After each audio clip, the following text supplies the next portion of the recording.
Hello, my name is Tuija Laurila. I'm the IB coordinator at Tampereen Lyceon Lukio, or Rellu. I'm going to talk to you about the structure of the IB studies in general, and especially, of course, the IB studies here at Rellu. Okay, so what is the IB all about? It is an upper secondary school program that has schools all over the world. There are lots and lots of IB schools in the world. It is equal to the Finnish ylioppilastutkinto, which means that you can apply to further studies after the senior secondary school with the IB diploma that you get from the IB studies.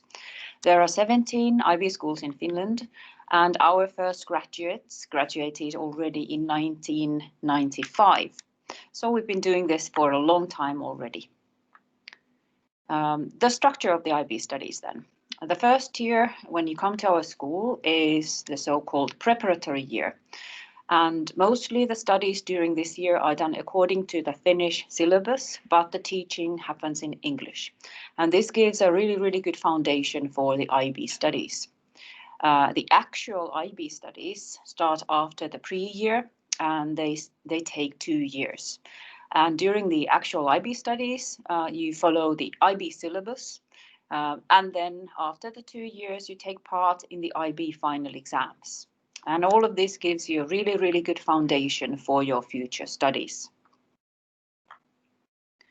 Here is the IB program shown in this diagram, all of it basically. So from here you can find the so-called core components of it: theory of knowledge, extended essay, creativity, action and service. These are programs that all the IB students will do.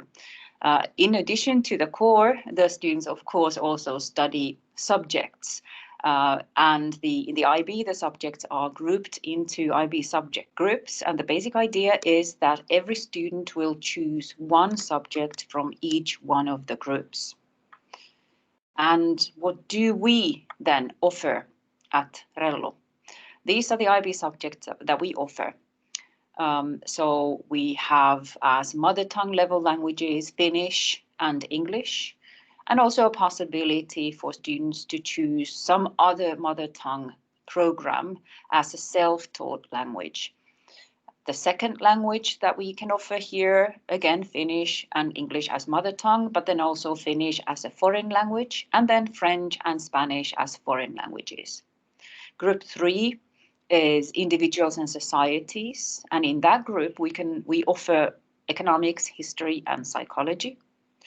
Group 4, sciences, we offer biology, chemistry and physics.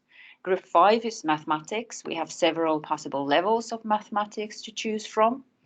And then Group 6, arts and electives. We offer visual arts as the art option, but then students can also choose in Group 6 another subject from Group 2, so another language, a group from Group 3, so another subject such as economics, history or psychology, any one of these, another subject from the natural sciences, and that's basically it. So the idea is that students choose one subject per each one of these 6 groups. So they will study altogether 6 subjects. There are also higher level and standard level options for these subjects. So at least 3 of the subjects will have to be studied at higher level. Not more than 4 though, so 3 or 4 at higher level. I have a couple of examples of possible student programs. So here we have Maija, who has chosen Finnish and English at mother tongue levels, history in Group 3, physics in Group 4, mathematics, and then visual arts as an art subject.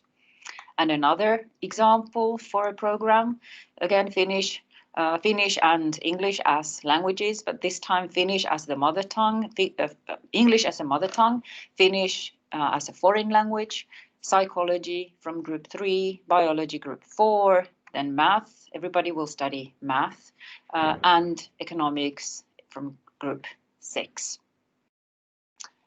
If you would like to study all the natural sciences, so if you're, for instance, interested in medical studies later on, this could be one possible option for you, so that you would choose 2 languages again, a group 3 subject, for instance, economics, and then you would take, for instance, physics as group 4 subject, chemistry as group 6 subject, and then you would take a 7th subject, and that would be biology. So this way you would have all the 3 natural sciences in your program.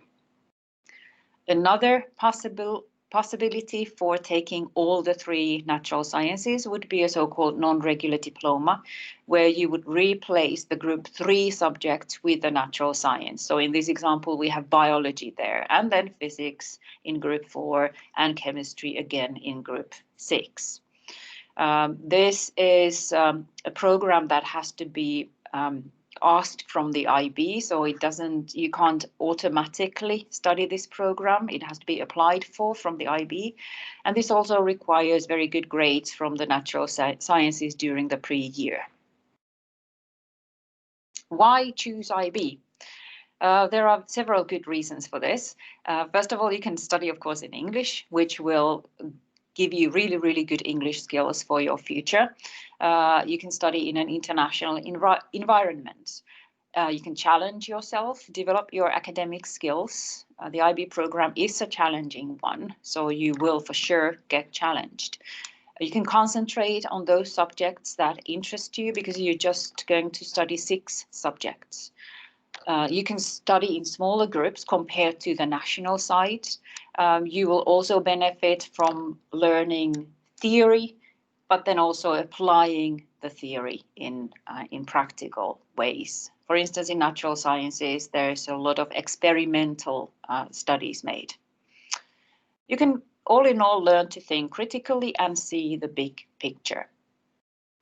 There are several myths about the IB, so beliefs that are not true. Some people say that think that your English has to be perfect to be able to come to the IB, that you will not have life outside of the IB. That IB is a language program. It's not possible to do an exchange year in the IB. And all in all, that it is really difficult or impossible to be accepted in the IB. And none of these are true. You can have life outside of the IB as well, and you should, of course. Your English will improve when you're studying in the IB. It doesn't have to be perfect. IB is not a language program. It is actually difficult to study several languages if you're doing IB studies. So that is something that needs to be remembered. It is possible to do an exchange year in the IB if you do it after the preparatory year. And it is absolutely possible to be accepted in the IB. So none of these are actually true. So I would like to encourage all of you to just apply to the IB if you are at all interested in the kinds of studies that I just described. So welcome to IB.